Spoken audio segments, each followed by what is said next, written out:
तो आज का हमारा टॉपिक रहेगा डिस्प्लेसमेंट टाइम ग्राफ। देखिए, पिछले वीडियो लेक्चर में आपने डिस्टेंस टाइम ग्राफ पढ़ा था। डिस्टेंस आप जानते हैं स्केलर क्वांटिटी होती है, लेकिन डिस्प्लेसमेंट आपको पता है एक वेक्टर क्वांटिटी होती है।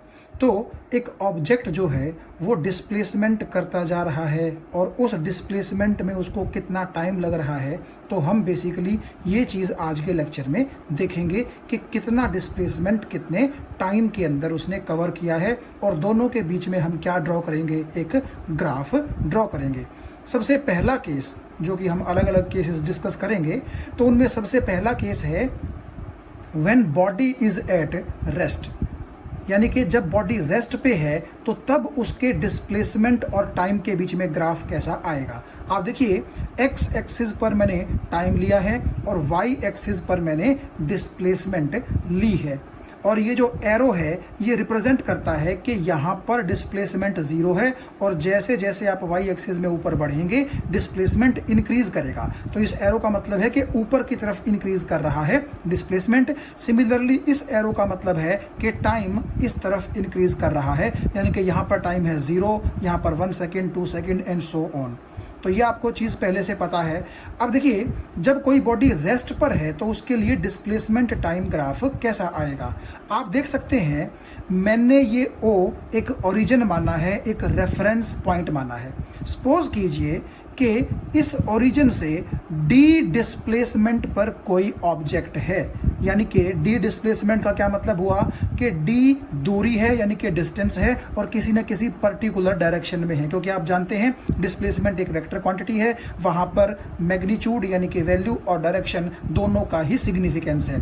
तो मैं मान के चलता हूं कि एक ऑब्जेक्ट जो है वो वाई एक्सिस में यहां पर है, यहां पर। तो इसका मतलब ये हुआ कि ओरिजिन से उसका जो ये डिस्टेंस है, डिस्प्लेसमेंट है, आप उसको क्या बोल दें, डी। ये 1 मीटर हो सकता है, 2 मीटर हो सकता है, कुछ भी हो सकता है। मैंने एक जनरल वैल्यू ले ली है। तो देखिए, क्योंकि वो बॉडी रेस्ट पर है तो इसका क्या मतलब है कि वो इस ओ पॉइंट के रिस्पेक्ट में अपनी पोजीशन चेंज नहीं करेगी। यानी अगर मैं ये कह दूं कि ओरिजिन से वो डी डिस्प्लेसमेंट पे है तो टाइम अगर बढ़ता भी रहेगा तो भी उसका डिस्प्लेसमेंट कितना रहेगा, डी रहेगा, जो कि आपको इस लाइन के द्वारा रिप्रेजेंट किया गया है। तो ये जो लाइन आपको नजर आ रही है जिसके ऊपर ये पॉइंट ए और पॉइंट बी है, ये वाली लाइन जिस पर मैं पेंसिल फिरा रहा हूं, ये लाइन ही आपका डिस्प्लेसमेंट टाइम ग्राफ है जब बॉडी रेस्ट पर होती है तब। अब देखिए, मैंने क्या किया, थोड़ा सा इसको समझने के लिए 2 पॉइंट्स यहां पर ले लिए, पॉइंट ए और पॉइंट बी। पॉइंट ए से जब आप टाइम एक्सिस पर परपेंडिकुलर ड्रॉ करेंगे तो सपोज कीजिए यहां टाइम है 1 सेकेंड, और जब ए से आप डिस्प्लेसमेंट एक्सिस पर परपेंडिकुलर ड्रॉ करेंगे तो वो एग्जैक्टली कहां कट कर रहा है, जहां डिस्प्लेसमेंट डी है।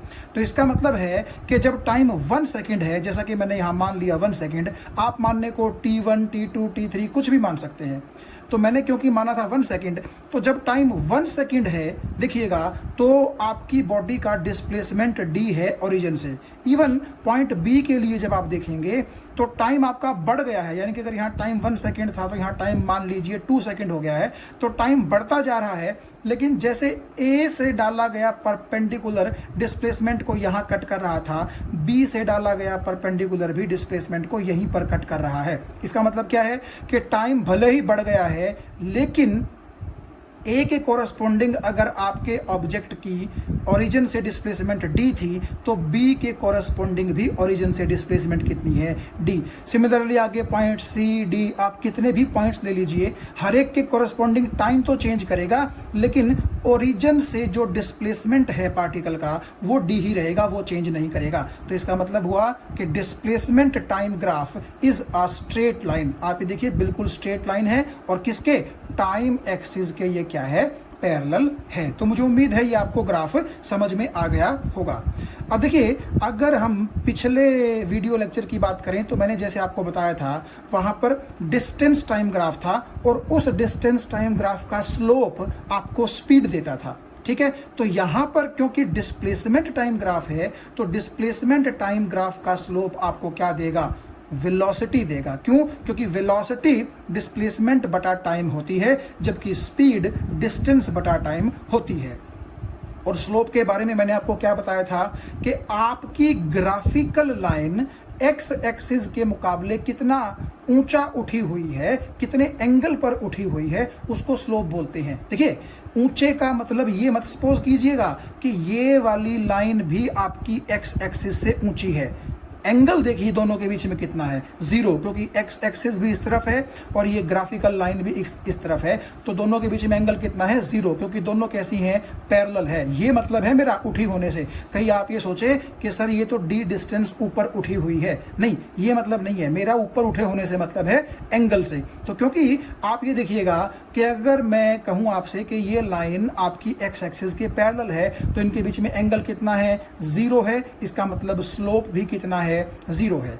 भैया आप ये देखिए ना कि अगर यही वाली लाइन सपोज करो ओरिजिन से स्टार्ट होती, यानी कि जो ऑब्जेक्ट आपका है जिसका शुरू में आपने डिस्प्लेसमेंट डी मानना था, मान लीजिए आप कहें कि ना जी वो तो डी डिस्प्लेसमेंट पे नहीं है, वो तो ओरिजिन पर ही है, तो नेचुरली अगर वो ओरिजिन पर होगा तो वो यहां होगा, और उसके बाद टाइम जब बढ़ता रहेगा तो आप देखिएगा ये ग्राफिकल लाइन भी बढ़ती रहेगी, लेकिन रहेगी तो वो बिल्कुल एक्स एक्सिस के ऊपर, यानी कि एक्स एक्सिस के पैरेलल। ठीक है, तो ये जो आपका डी है, ये तो ये शो करता है कि शुरू में जब टाइम 0 था तो आपने ओरिजिन से डिस्प्लेसमेंट कितना माना है ऑब्जेक्ट का। जितना डिस्प्लेसमेंट आप कम या ज्यादा मानेंगे, उतना ही ये ग्राफ नीचे या फिर ऊपर से शुरू होगा। और अगर आप डिस्प्लेसमेंट शुरू में 0 ही मान लेंगे तो ये ग्राफ एग्जैक्टली ओरिजिन से शुरू होकर के बिल्कुल एक्स एक्सिस के ऊपर ऊपर आगे चलेगा। तो रहेगा ये ग्राफ एक्स एक्सिस के, यानी कि टाइम एक्सिस के पैरेलल। तो क्योंकि यहां आप ये बोल सकते हैं कि ये ग्राफ एक्स एक्सिस के बिल्कुल पैरेलल है, 0 एंगल पे है, तो आप बोलेंगे कि स्लोप भी कितना है, 0। तो इसीलिए डिस्प्लेसमेंट टाइम ग्राफ का जो स्लोप है, क्योंकि वो वेलोसिटी देगा, इसीलिए हम बोलेंगे कि इस केस में वेलोसिटी जो है, इस केस में वो कितनी रहेगी, 0 रहेगी। ठीक है, because slope is 0 of this graph. देखिए, आपको समझाने के लिए अगर मैं यहां पर थोड़ा सा एक बार ड्रॉ करूं, तो मान लीजिए आप कि ये है मेरी एक्स एक्सिस, ठीक है, और अगर कोई ग्राफिकल लाइन कुछ इस तरीके से है, इस तरीके से, यानी कि उसने एक्स एक्सिस के साथ कुछ ना कुछ एंगल बना रखा है। अब की बार आप देखिए एंगल 0 नहीं है, तो यहां पर क्योंकि एंगल 0 नहीं है तो स्लोप भी 0 नहीं होगा। क्यों? क्योंकि ये लाइन सच में एक्स एक्सिस से यूं ऊपर की तरफ उठी हुई है, यानी कि आप इसको ऊपर की तरफ जब चढ़ेंगे या नीचे की तरफ उतरेंगे तो आपको स्लोप की फीलिंग आएगी यहां पर। जबकि यहां क्या था, ये लाइन एक्स एक्सिस के बिल्कुल पैरेलल थी, तो यहां पर स्लोप 0 था, जबकि यहां पर स्लोप कुछ ना कुछ है। आप स्लोप को ऐसा भी बोल सकते हैं कि अगर मैं यहां एक पॉइंट लूं, देखिएगा, और वहां से नीचे में एक परपेंडिकुलर ड्रॉ कर दूं, तो यहां से लेकर के यहां तक ये परपेंडिकुलर है, और यहां से यहां तक लेकर ये क्या है, बेस है। तो परपेंडिकुलर अपॉन बेस की रेशियो को ही हम क्या बोलते थे, स्लोप बोलते थे। ये बात हम पहले कर चुके हैं। तो क्योंकि यहां पर तो देखिएगा इस लाइन ने सच में एक्स एक्सिस के ऊपर कुछ ना कुछ परपेंडिकुलर के रूप में देखिए लेंथ रखी है कि नहीं रखी है, तो इसका तो मतलब है कि यहां पर तो परपेंडिकुलर 0 नहीं है, तो इसका मतलब है स्लोप यहां पर 0 नहीं है। लेकिन यहां अगर आप देखेंगे ये लाइन एक्स एक्सिस के बिल्कुल पैरेलल है, यानी कि आप ये बोल सकते हैं कि इस एक्सिस ने या इस ग्राफिकल लाइन ने एक्स एक्सिस के मुकाबले कोई भी इस तरह से टेढ़ी हाइट नहीं चढ़ी है। देखिए ये ऐसे है, तो अगर ये बिल्कुल टेढ़ी होते होते बिल्कुल ऐसे होती तो मैं बोलता कि कुछ ना कुछ परपेंडिकुलर जरूर है, लेकिन क्योंकि ये बिल्कुल पैरेलल है एक्स एक्सिस के, तो यहां पर आप बोल सकते हैं कि परपेंडिकुलर 0 है। इसका मतलब स्लोप भी कितना है, 0 है। तो मुझे उम्मीद है ये चीज़ आपको समझ में आ गई होगी।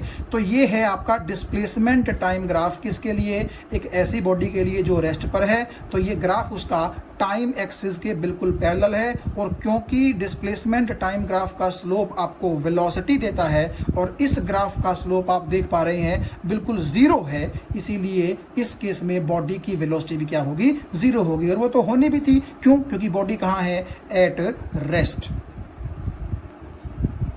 तो चलिए अब बात करते हैं यूनिफॉर्म वेलोसिटी के साथ चल रहे ऑब्जेक्ट के डिस्प्लेसमेंट टाइम ग्राफ की।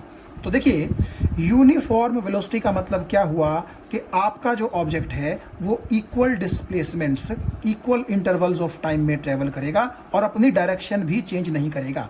वैसे तो अगर मैंने कहा है इक्वल डिस्प्लेसमेंट, तो इसका मतलब ही ये है कि डिस्प्लेसमेंट क्योंकि एक वेक्टर क्वांटिटी होती है, तो इक्वल डिस्प्लेसमेंट का मतलब हुआ कि डिस्प्लेसमेंट की लेंथ भी इक्वल होगी और डायरेक्शन भी सेम रहेगी। लेकिन फिर भी मैंने यहाँ पर क्या किया है, एक्स्ट्रा एक आपके लिए प्लस करके पॉइंट लिख दिया कि यूनिफॉर्म वेलोसिटी का मतलब है हर बार equal displacement equal interval of time में रहेगी, और इसका मतलब ये आप ध्यान में रखिएगा कि डायरेक्शन भी चेंज नहीं होगी उस ऑब्जेक्ट की।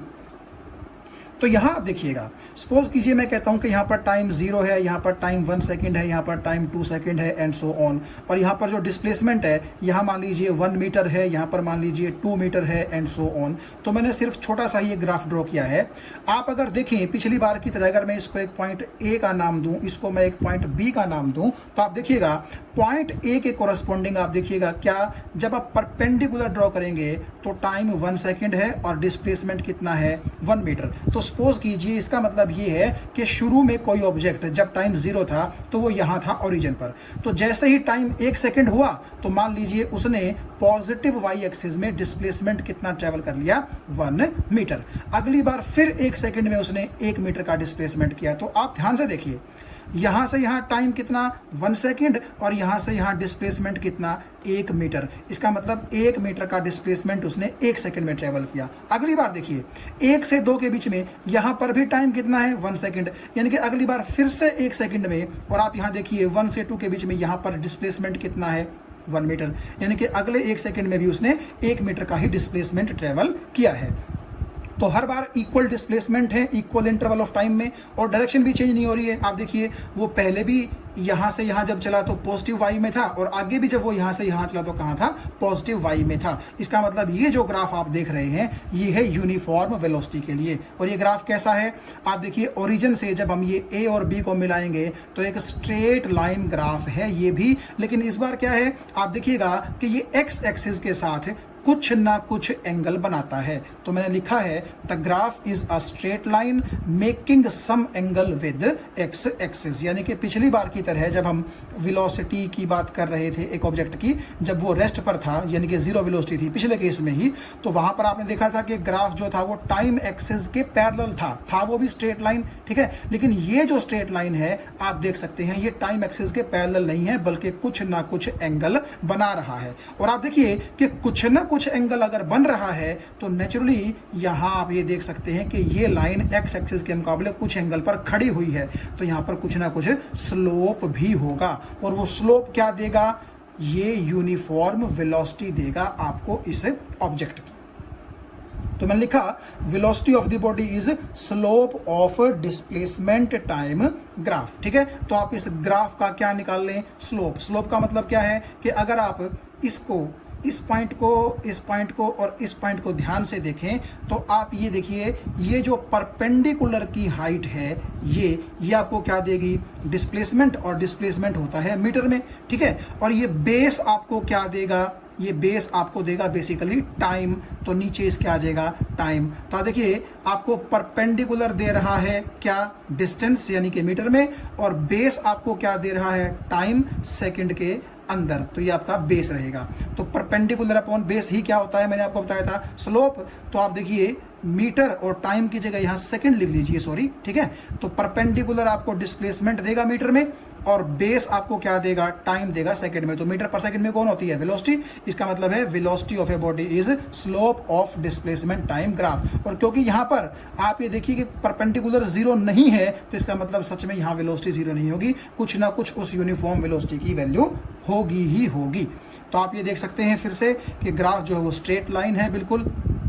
क्यों, क्योंकि हर बार उसने बराबर टाइम इंटरवल में बराबर डिस्प्लेसमेंट ट्रेवल किया है। तो ग्राफ आपका ये देखिए एक्स एक्सिस में टाइम है, वाई एक्सिस में डिस्प्लेसमेंट है, तो दोनों के बिल्कुल बीचों बीच ये स्ट्रेट लाइन ग्राफ है, ओरिजिन से शुरू हो रहा है, ठीक है। और ये ग्राफ आपका एक्स एक्सिस के साथ कुछ ना कुछ एंगल बना रहा है। अब देखिए मैं जो बात कर रहा हूं कि यहाँ पर स्लोप पॉजिटिव है, इसलिए वेलोसिटी भी पॉजिटिव होगी। इसका क्या मतलब है? देखिए वेलोसिटी को हम डिफाइन करते हैं डिस्प्लेसमेंट अपॉन टाइम। ये बात आपको समझ में आ गई होगी। अब डिस्प्लेसमेंट क्योंकि वाई एक्सिस में है और प्लस वाई एक्सिस में, तो मैंने आपको बताया था कि अगर ऑब्जेक्ट यहाँ है तो हम लिखेंगे +1 मीटर। और आप देखिए +1 मीटर का क्या मतलब होगा कि प्लस एक्सिस में जाना है हमें, वाई एक्सिस में, और कितना 1 मीटर। अगर ऑब्जेक्ट यहाँ है तो उसको मैं क्या लिखूंगा? +2 मीटर। और प्लस का मतलब है कि प्लस वाई में हमने जाना है कितना? 2 मीटर। तो 2 मीटर तो उसका ओरिजिन से डिस्टेंस हो गया, और ये प्लस क्या शो करता है? उसकी डायरेक्शन, यानी कि प्लस वाई में, क्योंकि डिस्प्लेसमेंट एक वेक्टर क्वांटिटी होती है तो उसमें आपकी वैल्यू और डायरेक्शन दोनों ही मैटर करती हैं। तो क्योंकि आपका डिस्प्लेसमेंट प्लस वाई में है, यानी कि डिस्प्लेसमेंट ही जब आपका पॉजिटिव है तो वेलोसिटी भी आपकी क्या होगी? पॉजिटिव होगी।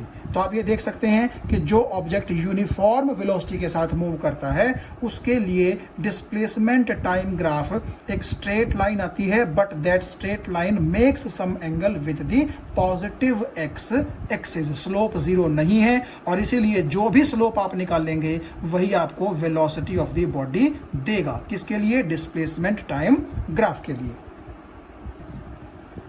तो चलिए अब बात करते हैं डिस्प्लेसमेंट टाइम ग्राफ की, तब जब बॉडी की वेलोसिटी नॉन यूनिफॉर्म हो। तो नॉन यूनिफॉर्म है तो इसका क्या मतलब है कि वो वेलोसिटी या तो इंक्रीज कर रही है या फिर वो डिक्रीज कर रही है, कांस्टेंट नहीं रह रही।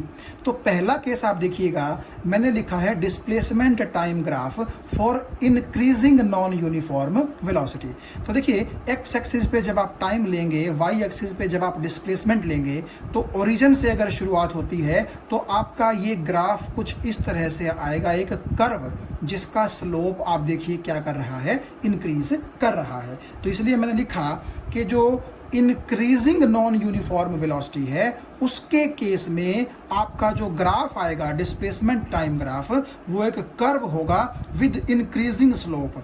अब देखिए कर्व कैसे होगा? इंक्रीजिंग स्लोप का क्या मतलब है? आप 1 मिनट के लिए इसको समझने की कोशिश कीजिए। देखिए ये जो आपका वो कर्व दिखाई दे रहा है, जिसको मैं ग्राफ बोल रहा हूं डिस्प्लेसमेंट टाइम के बीच में, इस पर मैंने 2 पॉइंट्स ले लिए, पॉइंट ए और पॉइंट बी। और मैंने आपको बताया था कि हम स्लोप कैसे देखेंगे कर्व पे, हम वहां पर एक टेंजेंट ड्रॉ कर देंगे। तो देखिए आप यहां देखिए, इस पॉइंट पर अगर मैं एक टेंजेंट ड्रॉ कर दूं बिल्कुल इस तरीके से, आपको शायद नजर आ रहा होगा। तो अगर आप देखेंगे ये टेंजेंट एक्स एक्सिस के साथ कम एंगल बनाता है, यानी कि पॉइंट ए पर जो मैंने ये एक टेंजेंट ड्रॉ किया है ये एक्स एक्सिस के साथ कम एंगल बनाता है। और एंगल कम है इसका मतलब ये है कि ये वाला जो आप मान सकते हैं कि टेंजेंट है, या जो पॉइंट ए पर ये लाइन है, ये एक्स एक्सिस से कम ऊपर उठी हुई है, यानी कि स्लोप कम है। जबकि पॉइंट बी पर अगर आप इसी तरह का टेंजेंट ड्रॉ करेंगे, ये देखिएगा ध्यान से आप, ये बी पर टेंजेंट आपने ड्रॉ किया, और जब आप इसको नीचे की तरफ लेकर के आएंगे तो आप देखिएगा एक्स एक्सिस के साथ इस वाले टेंजेंट ने, पॉइंट बी वाले टेंजेंट ने एंगल ज्यादा बना दिया है। तो हमें लगता है कि एक्स एक्सिस के मुकाबले ये वाला टेंजेंट ज्यादा एंगल पे है एज कंपैरिजन टू पॉइंट ए।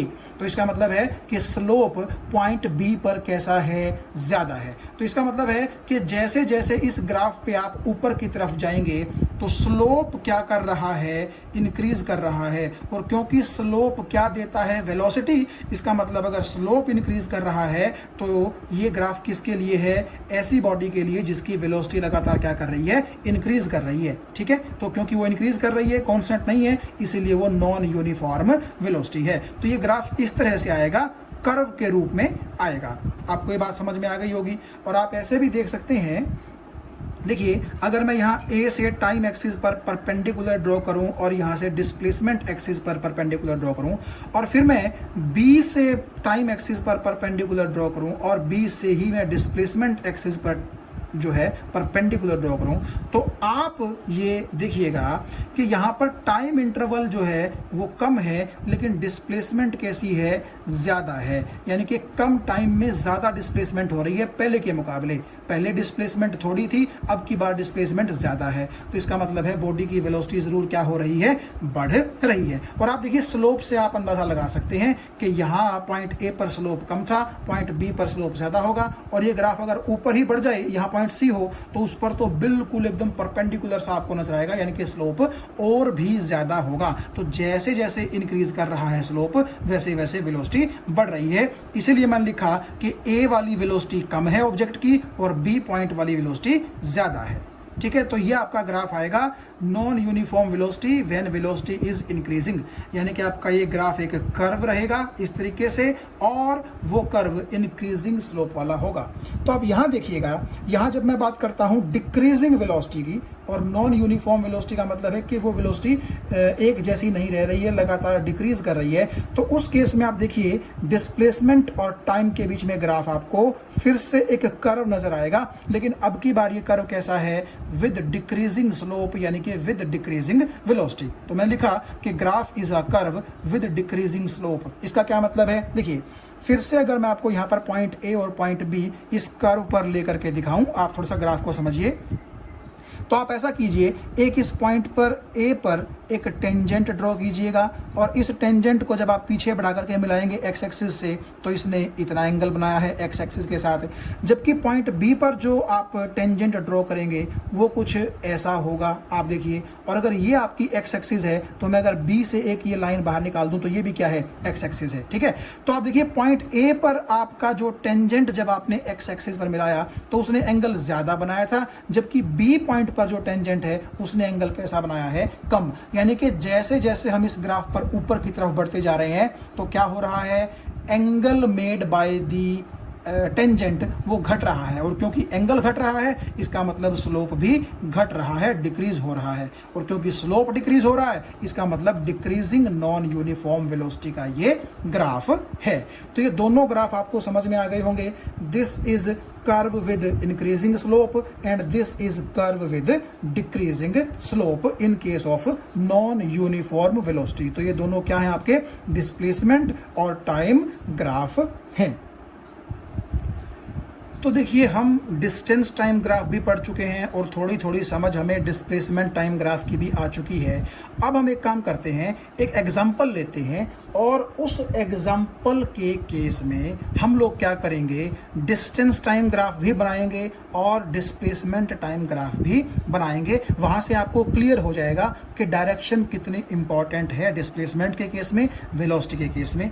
ठीक, तो आप ऐसा मानिए कि एक पर्सन है जो उसके घर से और मार्केट जाता है। सपोज कीजिए ये है पर्सन का घर यानी कि होम, और ये है मार्केट यानी कि एम। तो आपको बात समझ में आ गई। सपोज कीजिए वो पर्सन दूध लेने के लिए मार्केट जाता है, और उसके होम से, उसके हाउस से मार्केट की दूरी जो है वो डी है। डी का मतलब मेरा डिस्प्लेसमेंट या डिस्टेंस दोनों से है, क्योंकि मैं स्ट्रेट लाइन की बात करूंगा, मैं ज़्यादा घुमाऊंगा नहीं बात को, ताकि आपको आराम से समझ में आ जाए। तो आप एक बात बताइए मुझे, वो बंदा घर से चला और डी डिस्टेंस ट्रेवल करके कहाँ पहुँच गया, मार्केट। मान लीजिए उसने जाने में कितना वक्त लिया, टी। वो बंदा जैसे ही मार्केट पहुंचा, दूध लिया, तुरंत वापस घर की तरफ वो मुड़ गया। तो आप एक बात बताइए, उसने जाते वक्त और आते वक्त कितना टोटल डिस्टेंस ट्रेवल किया, डी जाते वक्त और डी आते वक्त। तो टोटल डिस्टेंस उसने 2D ट्रेवल किया कि ना किया। और देखिए अगर मैं ये मान के चल लूँ कि वो कहीं घटाता बढ़ाता नहीं है अपनी स्पीड को, तो जो टाइम उसने जाने में लिया वही टाइम उसने आने में लिया। तो टी टाइम जाने में और टी टाइम आने में, तो टोटल टाइम उसको कितना लग गया, टी। यानी कि मैंने बेसिकली यूनिफॉर्म स्पीड की बात की है, क्योंकि मैं अभी डिस्टेंस और टाइम की बात कर रहा हूं। तो इस ऑब्जेक्ट के लिए, इस बंदे के लिए अगर हमें डिस्टेंस टाइम ग्राफ बनाना हो, तो वो कुछ ऐसा बनेगा। क्यों बनेगा, देखिए मैंने क्या किया है, एक्स एक्सिस पर टाइम लिया है, ठीक है, 0 time, T second, 2t second, इस तरह से ये वही आपके t और 2t हैं, ठीक। और मैंने y एक्सिस पे क्या लिया है, डिस्टेंस। तो जैसे वो जाते हुए उसने डिस्टेंस ट्रेवल किया था d, आते वक्त d और कर लिया तो 2d डिस्टेंस हो गया। तो डिस्टेंस को मैंने d 2d इस तरह रखा है। आप देखिएगा डिस्टेंस टाइम ग्राफ जो है वो एक स्ट्रेट लाइन ग्राफ आ रहा है। ये बात आपको समझ में आ गई? क्यों? क्योंकि देखो, आप ऐसा बोलेंगे कि अगर एक बार बंदा मार्केट चल पड़ा तो चाहे वो वापस भी आए, डिस्टेंस तो टाइम के साथ साथ क्या होता है, बढ़ता ही तो रहता है। जैसे कि मान लीजिए जब वो यहाँ पर था तो टाइम 0 था, तो जैसे ही वो यहाँ पहुँचा तो टाइम हो गया आपका t और डिस्टेंस कितना हो गया d। लेकिन जब वो वापस भी मुड़ गया तो टाइम तो तब भी बढ़ता ही रहेगा, और जब वो वापस घर पहुँचा तो टाइम आपका 2t हो चुका था और डिस्टेंस बढ़ करके कितना हो चुका था, 2d। देखिए, डिस्टेंस और टाइम दोनों स्केलर चीज़ें होती हैं, इनको डायरेक्शन से कोई मतलब नहीं होता। ये एक बार शुरू हो गई तो ये बढ़ती ही रहती हैं। तो आप देखिएगा इस स्ट्रेट लाइन पर अगर मैं यहाँ एक पॉइंट लूँ A, तो ये क्या बोलता है कि इससे जब आप टाइम एक्सिस पर परपेंडिकुलर ड्रॉ करेंगे तो वो t पर गिरेगा, और डिस्टेंस वाली एक्सिस पर जब परपेंडिकुलर ड्रॉ करेंगे तो वो कहाँ गिरेगा, d पर। यानी कि जो आदमी शुरू में टाइम 0 पर यहाँ था ओरिजिन पर, तो वो t टाइम के बाद कहाँ पहुँच गया, d डिस्टेंस पहुँच गया। यानी कि जैसे ही t टाइम हुआ वो मार्केट पहुँच गया। तो मार्केट पहुँचने में उसको टाइम लगा t, और टोटल डिस्टेंस कितना ट्रेवल किया उसने, d। तो ये मान लीजिए कि इतने t टाइम में इतना d डिस्टेंस उसने क्या किया, ट्रेवल। अच्छा, फिर जब वो मुड़ा तो टाइम तो अब भी बढ़ेगा ना, तो टाइम बढ़ते बढ़ते कहाँ पहुँच गया, 2t पर पहुंच गया। और जब वो वापस मुड़ करके बंदा घर पहुंच गया तो उसने d और d, तो टोटल डिस्टेंस कितना ट्रैवल कर लिया, 2d।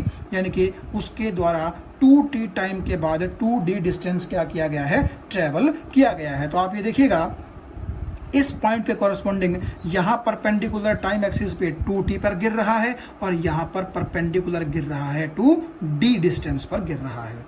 तो आपको ये चीज़ समझ में आ गई होगी कि इस पॉइंट का मतलब है कि t टाइम में उसने d डिस्टेंस ट्रेवल किया, यानी कि बेसिकली वो मार्केट पहुंच गया। और इस पॉइंट का मतलब है कि टाइम 2t हो गया और डिस्टेंस उसका 2d हो गया। और मतलब क्या है इस पॉइंट का, अगर मैं इसको b बोल दूं तो इसका मतलब है कि वो पर्सन आपका वापस घर पे पहुंच चुका है। तो t जाते वक्त, t आते वक्त टोटल टाइम 2t, d जाते वक्त, d आते वक्त टोटल डिस्टेंस 2d। तो आप देखिए टाइम भी बढ़ रहा है और डिस्टेंस भी बढ़ रहा है, दोनों बढ़ रहे हैं। यानी कि ग्राफ आपका कैसा आ गया, दोनों के बीच में स्ट्रेट लाइन आ गया। लेकिन अगर यही मुझे डिस्प्लेसमेंट टाइम के बारे में ग्राफ ड्रॉ करना हो तो क्या किया जाएगा। आप जानते हैं डिस्प्लेसमेंट का मतलब है इनिशियल पोजीशन से फाइनल पोजीशन के बीच की शॉर्टेस्ट डिस्टेंस। तो टाइम तो यहां पर भी बढ़ता रहेगा क्योंकि टाइम को डायरेक्शन से कोई लेना देना नहीं है। तो आप ये देखिएगा, ये बेसिकली आप ये सोचिए कि जितना यहां से यहां d है उतना ही यहां से यहां d है, और जितना यहां से यहां t है उतना ही यहां से यहां t है। सब सेम है, जस्ट ये ग्राफ मैंने थोड़ा सा एक्सपेंड करके बना दिया है, क्योंकि अगर मैं ऐसा बनाता तो ग्राफ काफी छोटा बनता। तो देखिएगा, आपका जो ये पर्सन है ये 0 टाइम पर घर पे था, और जैसे ही टाइम t हुआ एग्जैक्ट वो मार्केट में पहुंच गया। इसका मतलब है कि जैसे ही टाइम t हुआ तो आप ये देखिएगा उसकी डिस्प्लेसमेंट कितनी हो गई, d के बराबर हो गई कि ना हो गई, क्योंकि स्ट्रेट लाइन में वो चला है तो जितना डिस्टेंस उतना ही उसका डिस्प्लेसमेंट। तो आप ये देखिएगा, इसका मतलब है जैसे टाइम 0 से t बढ़ता रहा वैसे भी उसका डिस्टेंस h से m तक, यानी कि हाउस से मार्केट तक बढ़ बढ़ के कितना हो गया, d हो गया। तो इसका मतलब जब टाइम 0 से t हुआ तो डिस्प्लेसमेंट 0 से कितना हो गया, d हो गया। और ये O से लेकर के, और ये वाला जो ग्राफ है, मान लीजिए इसको मैं पॉइंट बोल देता हूं A, तो O से लेकर के A तक का ग्राफ इस चीज़ की गवाही देता है। क्योंकि इस पॉइंट पर देखिए, इस पॉइंट पर देखिए, यहाँ पर टाइम इतना, डिस्टेंस इतना, यहाँ पर टाइम इतना, डिस्टेंस इतना। तो जैसे जैसे टाइम इंक्रीज कर रहा है डिस्टेंस, यानी कि डिस्प्लेसमेंट, सॉरी इस केस में मुझे बोलना चाहिए, वो भी क्या कर रहा है, इंक्रीज कर रहा है। अब जैसे ही वो बंदा फिर दूध लेने के बाद घर मुड़ेगा तो क्या होगा, टाइम तो तब भी बढ़ता रहेगा। तो आप ये देखिए टाइम t के बाद कितना हो गया, 2t हो गया। लेकिन अब आप देखिएगा ये ग्राफ ऊपर बढ़ने की बजाय अब नीचे की तरफ आ गया है। तो ऐसा क्यों हुआ, ऐसा इसलिए हुआ क्योंकि अगर आप यहाँ पर ये 2 पॉइंट चूज करेंगे तो इनके कोरस्पॉन्डिंग आप समझ करके देखिए, इसके कॉरस्पॉन्डिंग टाइम यहाँ है यानी कि टी से ज़्यादा है, इसके कॉरस्पॉन्डिंग टाइम यहाँ है यानी कि और ज़्यादा है, और इसके कॉरस्पॉन्डिंग टाइम 2t। तो इन तीनों पॉइंट्स को अगर आप कंसीडर करें तो इनके कॉरस्पॉन्डिंग टाइम तो इस तरफ क्या कर रहा है, इंक्रीज कर रहा है, लेकिन क्योंकि बंदा वापस मार्केट से घर जा रहा है तो इसका मतलब क्या है कि उसका डिस्प्लेसमेंट तो डिक्रीज कर रहा है ना। तो आप यहाँ देखिए, इस पॉइंट पर अगर आपका डिस्प्लेसमेंट d था तो इस पॉइंट पर d से और कम हो गया, इस पॉइंट पर d से और कम हो गया, और इस पॉइंट पर एग्जैक्ट डिस्प्लेसमेंट कितना हो गया, 0 हो गया। क्यों? क्योंकि बंदा घर से चला था और वापस घर पहुंच गया। तो इसका मतलब है कि जब वो गया तो टाइम t और वापस आया तो फिर टाइम t, तो टोटल टाइम कितना हो गया, 2t। लेकिन 2t के बाद बंदा कहाँ है, घर से चला था वापस घर पे आ गया, तो इसका मतलब उसकी इनिशियल पोजीशन भी यहीं, फाइनल पोजीशन भी यहीं, तो उसका डिस्प्लेसमेंट तो 0 हो गया ना। तो इसका मतलब ये हुआ कि 2t टाइम के बाद ज़रूर उसका डिस्प्लेसमेंट कितना होना चाहिए था, 0। तो आप ये देखिएगा कि इस पॉइंट के कॉरस्पॉन्डिंग अगर टाइम 2t है तो इस पॉइंट से जब आप डिस्प्लेसमेंट एक्सिस पर परपेंडिकुलर ड्रॉ करेंगे तो exactly displacement is equal to 0 पे आपका परपेंडिकुलर गिरेगा। तो सच में आप देखिए डायरेक्शन क्या है, बड़ी इंपॉर्टेंट है। पहले अगर डायरेक्शन इस तरफ थी तो आपका डिस्प्लेसमेंट बढ़ रहा था, लेकिन जब डायरेक्शन उल्टी हो गई तो आपका डिस्प्लेसमेंट घटते घटते 0 हो गया। लेकिन टाइम जो है वो स्केलर क्वांटिटी है, वो पहले भी बढ़ रही थी और जब वो आदमी वापस मुड़ा तब भी वो बढ़ ही रहा है। तो ये बड़े इंपॉर्टेंट ग्राफ है। आप देखिए, एक ही बंदे के लिए, एक ही सिचुएशन के लिए आपके अलग अलग ग्राफ हैं, क्योंकि यहाँ डिस्टेंस और टाइम को कंसीडर किया जा रहा है और यहाँ पर डिस्प्लेसमेंट और टाइम को कंसीडर किया जा रहा है। तो आप यहाँ देखिए, यहाँ पर भी टाइम 2t तक बढ़ा था, यहाँ पर भी टाइम 2t तक बढ़ा है, लेकिन यहाँ पर डिस्टेंस तो शुरुआत होने के बाद बढ़ता ही रहा था, लेकिन यहाँ पर डिस्प्लेसमेंट एक बार बढ़ गया और फिर घट करके कितना हो गया, 0, क्योंकि बेसिकली मुड़ करके बंदा वापस कहाँ आ रहा है, घर पे ही आ रहा है। तो मुझे उम्मीद है ये डिस्टेंस टाइम ग्राफ और डिस्प्लेसमेंट टाइम ग्राफ कैसे बने सेम सिचुएशन के लिए, ये आपको समझ में आ गया होगा। Thank you.